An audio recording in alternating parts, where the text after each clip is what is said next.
Okay, quick, before you dislike this video, understand I actually have statistical data and an analysis of that data to back up my point. I know it's weird for a YouTuber to make a clickbaity video title and to actually have data to back it up and prove it, but this is new for everybody, so let's get through it together. Seriously though, I'm working on an upcoming critique of Death Stranding that looks like it's gonna be approaching 2 hours in total length, so make sure to subscribe if you wanna see that. And as part of this, I have been doing surveys of regular gamers to figure out what you guys truly think about Death Stranding as a game, because after all, it's one of the most polarizing titles in recent memory. I mean, honestly, I can't even think of a game that's come out in recent memory that has polarized the community so evenly split across the board. You either think it's revolutionary or you think it's just painfully average, boring, bland, or just downright bad. There's no middle ground. It's just either end of the extreme. So again, while this may seem like it's just pure clickbait, I actually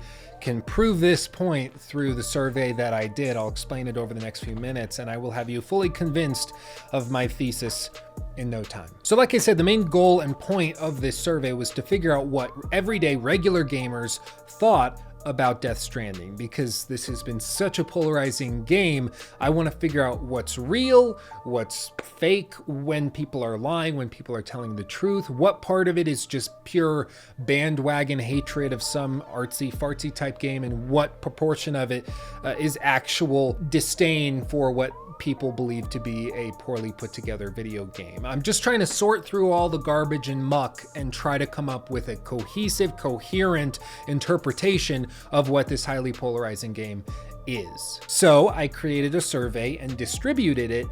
That sounds weird. Distributed it.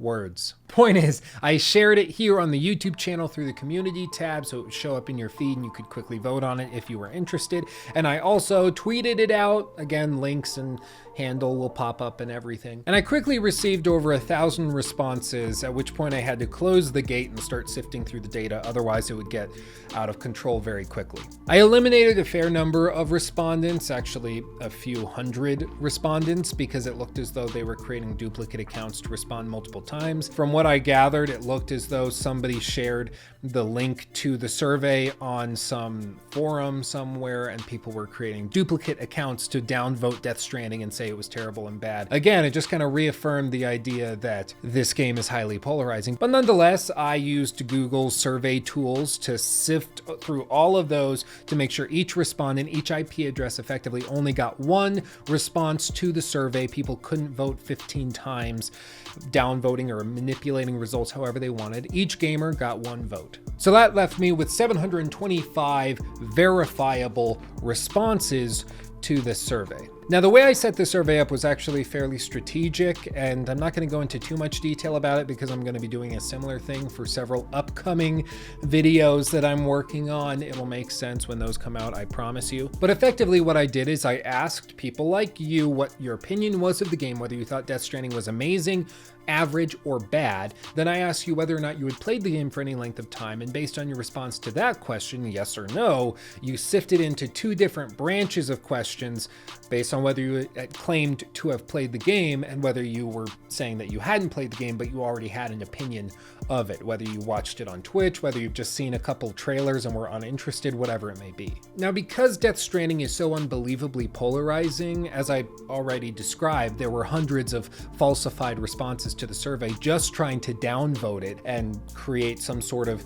alteration to the data showing the game was terrible for whatever reason. I knew that there would be a fairly high likelihood that people would be less than transparent or honest in their responses. So my goal was to figure out how much of that was happening. So what I did is I looked at the respondents who said the game was bad and claimed to have played it for some length of time, because I had a sneaking suspicion that there would be plenty of people who claimed they had played the game but hadn't touched it actually at all. So I covertly placed a few testing questions within the survey, and these were specifically targeted at people based on their responses to previous questions. So not everybody was presented with these. It basically was testing specific individuals who would exhibit behavior indicating they might be deceitful in their response. So for instance, if they claimed to have only played the game from 0 to 6 hours, if they claimed that they had played it but that they hated it and they hadn't given it much attention on this scale I provided, it's fairly complicated and it's not particularly interesting. Point is, what I did is I asked those individuals who had suspicious answers to the previous questions basic questions about the game that, had you played it for any length of time, would be very obvious. Furthermore, if you claim to have played the game all the way through, to have put 60 to 100 to 120 plus hours into the game, then I would ask you questions that, for somebody who has put in that many hours, would be incredibly obvious to you. Questions about basic gameplay mechanics or story beats would be an example. The point obviously being that, had you played the game the length of time to which you were claiming to have played the game, these questions would be a no-brainer. You would just answer it and move along your way. You would be like, why did you even bother asking me that? Of course I know, that's so obvious.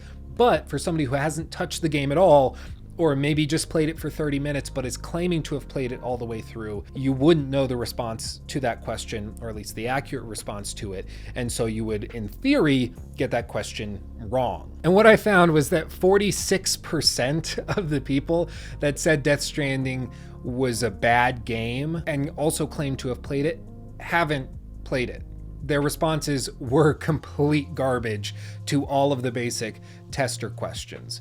Almost half of the people that thought the game was bad and said they'd played it simply haven't played it. They were lying. I mean, sure, I guess it's possible that some people just misunderstood or misread the questions and didn't understand what was being asked, but rest assured the questions were written in a very basic manner and asked about very obvious topics, which you would easily be able to answer based on your time spent in the game. So I think it's pretty foolproof, especially having sifted through all of this data by hand after the fact. Now, as for those who said the game was bad and that they had a very negative opinion of it, and those who had been honest and said that they hadn't touched the game or played it for any length of time, I then asked those individuals specifically why they hadn't played it. What caused or motivated their choice in not playing it. Of these respondents, just a little over 74% of them said the reason they had not played Death Stranding at all was actually because they either couldn't afford the price or because they didn't have a PS4 at all. Which might be a moment of clarity. You know, these people are the ones that had been sorted through and found to be the most truthful out of the group. And so maybe they were being very honest and direct in that they weren't able to play Death Stranding and give it a shot because they didn't have a PS4 or they couldn't afford the game on PS4 or some combination of the two. This, of course, would imply or infer some type of connection or correlation between people who have a negative opinion of Death Stranding and also are on a stricter budget or don't have a PS4 whatsoever. Maybe it's just different markets. I mean, it kind of makes sense that Death Stranding might appeal to a more posh group in the fact that it's very artsy. So perhaps a younger audience who might not be able to afford another $60 title pretty constantly, or only has one console, being Xbox or maybe PC, which statistical analysis has shown before that those consoles tend to cater to a much younger audience compared to PS4, relatively speaking. But what does all of this actually mean at the end of the day? I mean, we can talk for hours and hours and hours in circles about statistics and data collection methods and all sorts of things, but the point of a statistical analysis is to come up with some sort of analysis of it. You have to put it into words, explain why you're seeing what you're seeing and what it means moving forward. And so that's what I'm going to try to come up with right now. Death Stranding is a very polarizing game. People love it or hate it. And they're not just skeptical of it in the same way that somebody might be skeptical of like a new novel or a board game that comes in front of their lap at a coffee shop. It's emotional.